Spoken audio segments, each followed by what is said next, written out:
పంజాబ్లో మీరట్ తరహా మర్డర్ జరిగింది.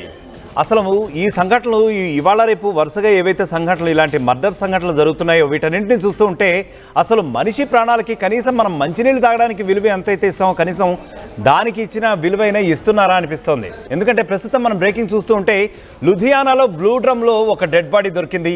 ఇది సేమ్ పంజాబ్లో ఇటీవల మీరట్ తరహా ఏదైతే డ్రమ్లో డెడ్ బాడీ దొరికిందో అదే తరహాలో ఈ క్రైమ్ కూడా జరిగినట్లు తెలుస్తోంది. ఒక గుర్తు తెలియని వ్యక్తిని హత్య చేసి బెడ్షీట్తో చుట్టి అది కూడా డ్రమ్లో పెట్టి దాన్ని అలా డొల్లించేశారు నిర్మానుష్య ప్రదేశంలో. ఎంత దారుణం, ఎంత అమానుష్యం, ఎంత అరాచకం ఇది.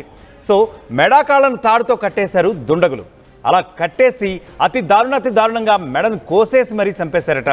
సో ప్రస్తుతం ఇదైతే పోలీసుల వరకు వెళ్ళింది. పోలీసులు విచారణ చేపట్టారు. మృతుడు 40 ఏళ్ల వ్యక్తిగా కూడా ప్రస్తుతానికి అంచనా వేశారు. నిర్ధారణకు వచ్చారు పోలీసులు. షేర్పూర్ ప్రాంతంలోని పంజాబ్ దగ్గర ఉన్నటువంటి షేర్పూర్ ప్రాంతంలోని ఖాళీ స్థలంలో ఒక డ్రమ్ము దొరికింది. సరే, సాధారణంగా డ్రమ్ము దొరికితే యాక్చువల్గా అందులో ఏముందని చుట్టుపక్కల స్థానికులు కానివ్వండి ఎవరైనా కూడా చూస్తారు కదా. ఈ డ్రమ్ములో ఏముందని చూసేసరికి వాళ్ళు స్థానికులందరూ కూడా ఒక్కసారిగా అవాకయ్యి పోలీసులకి ఫిర్యాదు చేసినటువంటి పరిస్థితి అయితే ఉంది.